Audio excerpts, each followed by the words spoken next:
الحمد لله نحمده ونستعينه ونستغفره ونؤمن به ونتوكل عليه ونعوذ بالله من شرور أنفسنا ومن سيئات أعمالنا من يهده الله فلا مضل له ومن يضلل فلا هادي له ونشهد أن لا إله إلا الله وحده لا شريك له ونشهد أن محمدا عبده ورسوله أما بعد أعوذ بالله من الشيطان الرجيم بسم الله الرحمن الرحيم يا أيها الذين آمنوا قوا أنفسكم وأهليكم نارا وقودها الناس والحجارة عليها ملائكة غلاظ شداد لا يعصون الله ما أمرهم ويفعلون ما يؤمرون وقال الله تبارك وتعالى في موضع آخر كنتم خير أمة أخرجت للناس تأمرون بالمعروف وتنهون عن المنكر وتؤمنون بالله وقال النبي صلى الله عليه وسلم من رأى منكم منكرا فليغيره بيده الحديث برادران اسلام حاضرین جمعہ،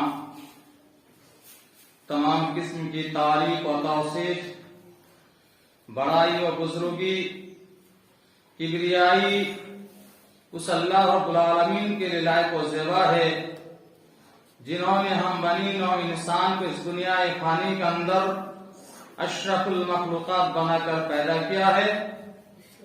اس کے بعد ہماری رشد و ہدایت، فوز و فلاح، کامیابی و کامرانی کی خاطر وقتاً فوقتاً رسول اور نبی کا سلسلہ جاری رکھا، جن کے آخری کڑی تاجدار مدینہ احمد مصطفیٰ محمد مصطفیٰ صلی اللہ علیہ وسلم میں ان پر بے شمار درود و سلام نازل ہو۔ اللہم صلی علیہ اللہم بارک علیہ۔ برادران اسلام، اللہ رب العالمین نے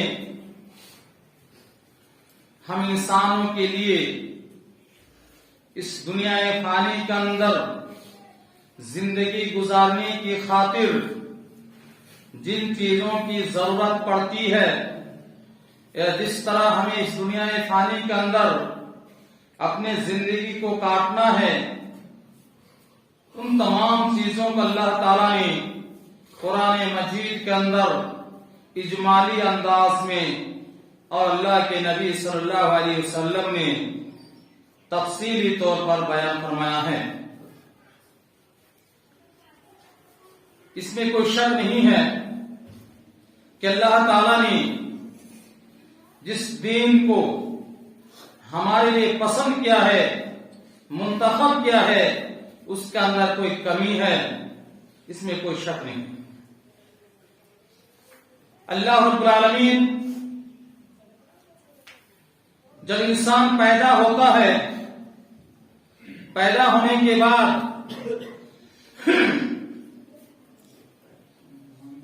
جب 7 سال کا ہوتا ہے تو اس کے ماں باپ کو یہ دشا نردیش دیا گیا، یہ حکم دیا گیا کہ وہ اپنے بچوں کو اپنے ساتھ نماز کے لیے مسجد لے جائیں، اور جب بچہ 10 سال کا ہو جائے اور وہ نماز نہ پڑھے تو اسے مارنے کا حکم دیا کہ مارو۔ اس سے یہ واضح ہوتا ہے 7 سال سے لے کر کے 10 سال، اس بیچ کا جو 3 سالہ دور ہے، نماز کا طور طریقہ، نماز کیسا ادا کی جاتی ہے، کس طرح ادا کرنا چاہیے، کون سی دعائیں پڑھنی چاہیے، یہ ساری چیزیں سیکھنے کے لیے ٹریننگ کے طور پر 3 سال کی مدت اللہ تعالی نے انسان کو دیا، وہ 3 سال تک اپنے بچوں کو ٹریننگ دے، ان کو سکھائیں کہ کس طرح نماز پڑھنی ہے. اور جب 3 سال ٹریننگ مل جائے گی، اس کو اس کی تربیت دی جائے گی، تو پھر وہ نماز کا طور طریقہ سیکھ لیں گے. لیکن آج اللہ کے نبی صلی اللہ علیہ وسلم کے اس 3 سال ٹریننگ کی مدت کا جو موقع ہے، اور ہم اپنی زندگی اور اپنی حیات مبارکہ کو دونوں کے درمیان موازنہ کرتے ہیں تو آسمان و زمین کا فرق نظر آتا ہے کہ آج ہم بڑھاپے کو پہنچ جاتے ہیں، داڑھیاں پک جاتی ہیں، پھر بھی ہم کو نماز کا طور طریقہ معلوم نہیں ہوتا ہے، اس لیے کہ ہم بچپن سے نماز سے کوئی واسطہ نہیں رکھا. نماز پڑھنے والوں کے ساتھ کوئی تعلق ہمیں نہیں رکھا ہے جس کی بنیاد پر ہمیں معلوم نہیں. الغرض یہ 3 سال ٹریننگ دی گئی نماز پڑھنے کے لیے، سیکھنے کے لیے. 3 سال کے بعد جب 10 سال ہو جائے بچہ نماز نہ پڑھے، اس کو مارنے کا حکم دیا گیا ہے. اللہ کے نبی صلی اللہ علیہ وسلم نے کہا فَاضْرِبُوهُمْ، ان کو مارو. لیکن آج ہم بڑھاپے کو پہنچ چکے ہیں، ہم خود نماز نہیں پڑھتے ہیں، تو ہم بچوں کو کیا کہیں گے نماز پڑھنے کے لیے؟ افسوس. سوچنا چاہیے اور صحابہ کرام کے دور کو دیکھنا چاہیے، ان کے حیات مبارکہ، حیات طیبہ کا مطالعہ کرنا چاہیے کہ صحابہ کرام کس طرح اللہ کے نبی صلی اللہ علیہ وسلم کے ساتھ ہمیشہ گھومتے رہتے تھے، ان کے ساتھ سے چلتے تھے، تاکہ ہم کوئی بھی دین کی بات ہو تو اس کو سیکھ سکے. لیکن آج ہم اس سے دور ہوتے جا رہے ہیں. یہ وجہ ہے غزوہ بدر میں مسلمانوں کی تعداد 313 تھی، جبکہ مشرکین کی تعداد بے شمار تھی. 313 سپہ سالار میں بے شمار مشرکین نے کوفہ کے چھکے چھڑا دیے تھے. 70 کو تو میدان میں ڈھیر کر دیے تھے اور 70 کو گرفتار کر کے لائے گئے تھے. اس موقع پر جب مسلمانوں کے ساتھ 313 کے سوا کوئی 314 نہیں تھا، 313 ہی نوجوان تھے. اللہ کے رسول صلی اللہ علیہ وسلم سجدہ میں گر گئے تھے، اللہ سے رو رہے تھے، گر گرا رہے تھے. پروردگار عالم، یہ 313 نوجوان جو تیرے خاطر بدر کے میدان میں اپستھت ہیں، حاضر ہیں، تو اس کا مددگار ہے، تو اس کا معاون ہے. اگر یہ 313 شہید ہو جائیں گے تو پھر قیامت تک تیرا نام لینے والا زمین میں کوئی نہیں ہوگا.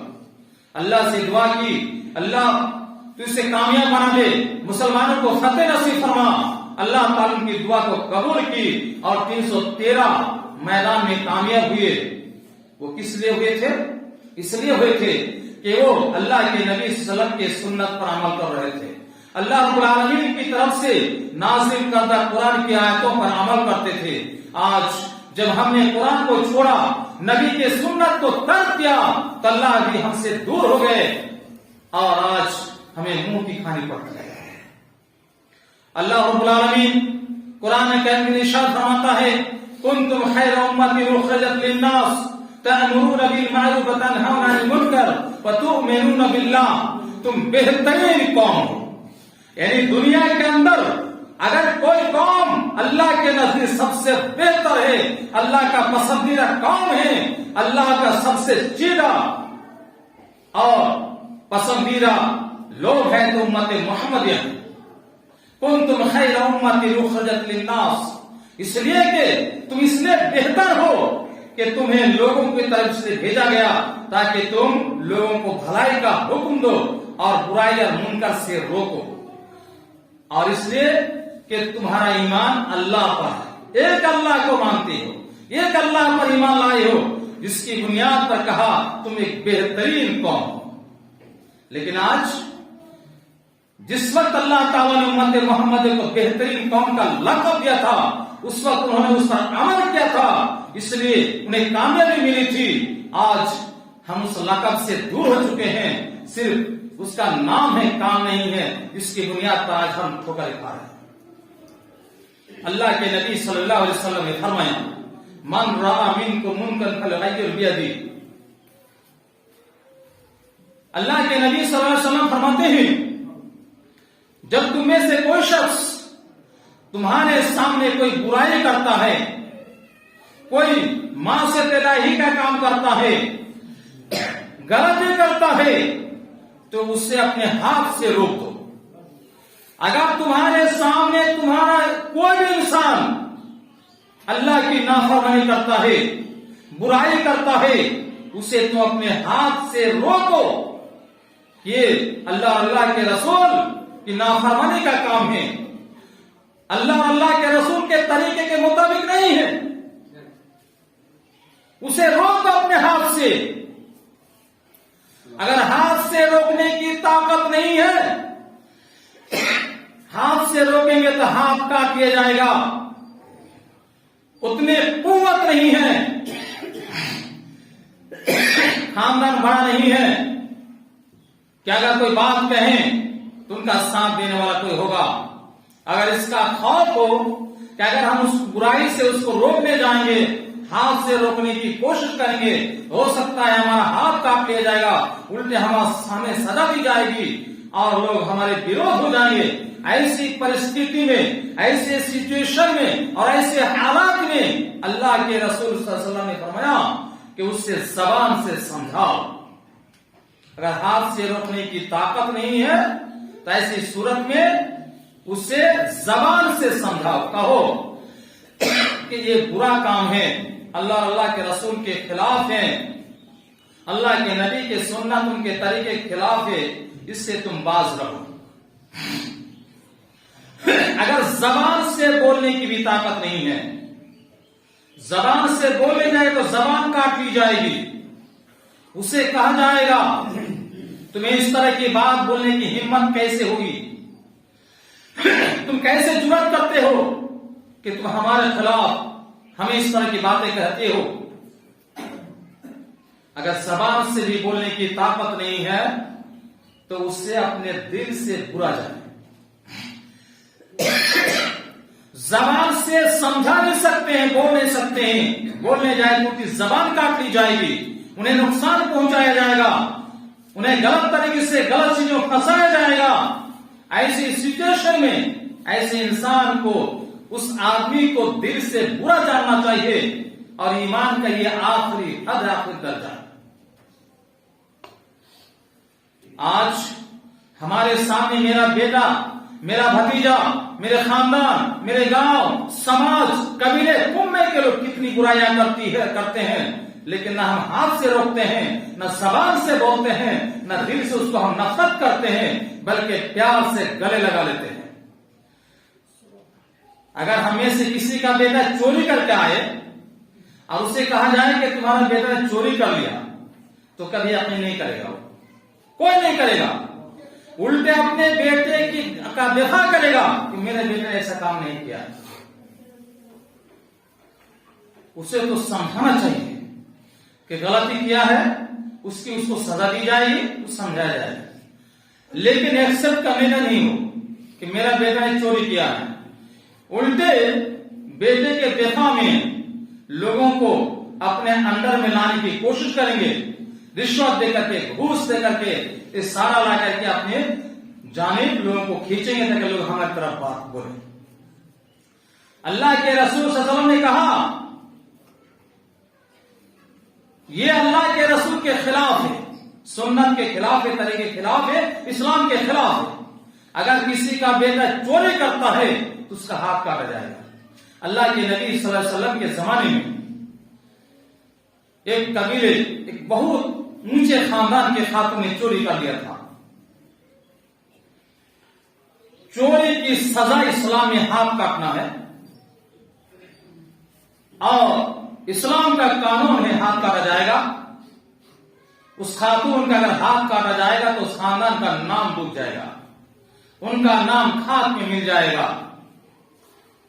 اس لیے وہاں کے اس قبیلے کے لوگوں نے یہ طے کیا کہ اللہ کے نبی صلی اللہ علیہ وسلم کے پاس چلتے ہیں اور سفارش کرتے ہیں کہ اللہ کے رسول، اس خاتون کا اگر ہاتھ کاٹا جائے تو اس خاندان کا نام ڈوب جائے گا، ان کی بے عزتی ہوگی، ان کا تقدس ختم ہو جائے گا، لہذا ان کے بدلے میں ان کا جرمانہ ان کو کیا جائے، دیت لی جائے اور ان کو چھوڑ دیا، ہاتھ نہ کاٹا جائے۔ یہ فیصلہ کر کے اللہ کے رسول صلی اللہ علیہ وسلم کے پاس آئے۔ اگر اللہ کے رسول کے سامنے بات رکھی کہ اللہ کے نبی فلاں قبیلے کی فلاں خاتون نے چوری کر لیا ہے، وہ اونچے خاندان کے اونچے گھرانے کے ہیں اور اس کا سزا اسلام میں ہاتھ کاٹا جائے گا، لہذا اگر اس کا ہاتھ کاٹ دیا تو خاندان کا نام ڈوب جائے گا، لہذا اس کا ہاتھ نہ کاٹ کر کے اس کی دیت لی جائے تو بہتر ہوگا۔ اسی سفارش کے لیے میں آیا ہوں آپ کے پاس۔ یہ سننا تھا کہ اللہ کے رسول صلی اللہ علیہ وسلم کی آنکھیں سرخ ہو گئی، مارے غصے کے ان کے بدن میں کپ کپی تاری ہو گئی اور کہا لو سرقت فاطمہ بنت محمد لقطعت یدها، تم اس خاندان کی خاتون کے چوری کرنے کی وجہ سے اس کی پیروی کرنے کے لیے آئے، سفارش کرنے کے لیے آئے ہو، اس کا ہاتھ نہ کاٹ کے اس کی دیت لی جائے۔ یاد رکھنا اگر اس خاتون کی جگہ محمد کی بیٹی فاطمہ اگر چوری کرتی تو میں اس کا بھی ہاتھ کاٹتا۔ کہا میری بیٹی فاطمہ بھی چوری کر لیتی تو میں اس کا ہاتھ کاٹتا، اور یہی وجہ ہے کہ تم سے پہلی قوم ہلاک ہو گئی اس لیے کہ انہوں نے انصاف نہیں کیا، مجھے خاندان کے لوگوں سے کوئی غلطی ہوئی تو اس کو چھوڑ دیا، غریب پر ظلم زیادتی کی، ناانصافی کرنے کی وجہ سے تم سے پہلی قوم ہلاک ہو گئی ہے، تم سفارش کرنے کے لیے آئے، اور ہمارے یہاں سفارش کرنے والے بہت ہو جائیں گے۔ غلط کرے گا اس کو سزا نہیں بلکہ الٹے اس سے رشوت لے کر کے لوگ ان کی طرف سے بات کریں گے۔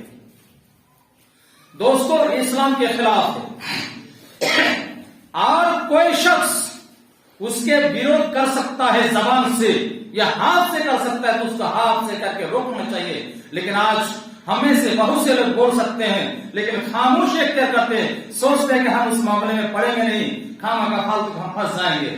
اگر ایسا ارادہ ان کا ہے دل میں، دنیا میں تو بچ جائے گا، لیکن رب کائنات کے سامنے جس دن حاضر ہوگا ان کی گرفت ہوگی، پکڑ ہوگی، ان کا محاسبہ ہوگا، ان کا مواخذہ ہوگا، ان سے پوچھا جائے گا کہ تم زبان سے بول سکتے تھے، ہاتھ سے روک سکتے تھے، لیکن تم نے اس کو غلط کرنے سے روکا نہیں، لہذا کل قیامت کے دن اس کی پکڑ ہوگی۔ اور ہم اپنے اولاد کے ذمہ دار ہیں، میرا بیٹا چوری کرتا ہے اور ہم اس پر مگن اور خوش ہیں، لیکن یاد رکھنا قیامت کے دن ہر انسان سے پوچھا جائے گا۔ اللہ کے نبی کی حدیث ہے کلکم رائن وکلکم مسئول عن رعیتہ، ہر انسان ذمہ دار ہے۔ گھر کا گارجن باپ اپنی پوری اولاد کا ذمہ دار ہے، ماں اپنی پوری عورت گھر کے عورتوں کے ذمہ دار ہیں، گاؤں کے کوئی سردار ہے تو پورے گاؤں کا ذمہ دار ہے، وہ کوئی سرپنچ مکھیا ہے تو پورا گاؤں کا وہ ذمہ دار ہے، پنچایت کا ذمہ دار ہے۔ ہر گھر کا باپ گارجن گھر کا ذمہ دار ہے۔ آج کتنے گھر سے سارے نماز پڑھنے کے آتے ہیں؟ بہت سے لوگ ایسے ہیں جو جان بوجھ کر کے غلط کرتے ہیں، کچھ لوگ تو انجان میں کرتے ہیں لیکن کچھ لوگ جان بوجھ کر کے ہی کرتے ہیں۔ ہم جیسے انسان اگر حدیث کی کتابیں ساری پڑھ لیں، پڑھ کر کے نماز نہ پڑھے تو پڑھنا بیکار ہے۔ اس سے کہا گیا ہے یہ گدھے کا بوجھ۔ اگر حدیث و قرآن جان کر کے حدیث و قرآن کے مطابق عمل نہیں کرتے ہیں تو گویا کہ وہ گدھا کا بوجھ لے کر کے پھر رہا ہے، نہیں عمل کرتے ہیں۔ بہت سے لوگ ایسے ہیں، پیسہ ہے حج کرنے کے لیے چلے گئے، حج کر کے آئے، نماز پڑھتے ہیں، ہفتے میں ایک تو نماز پڑھ لیا، باقی 6 دن غائب 7 دن غائب ہوتے ہیں۔ کیا ایسے لوگوں کا حج ان کو فائدہ پہنچائے گا؟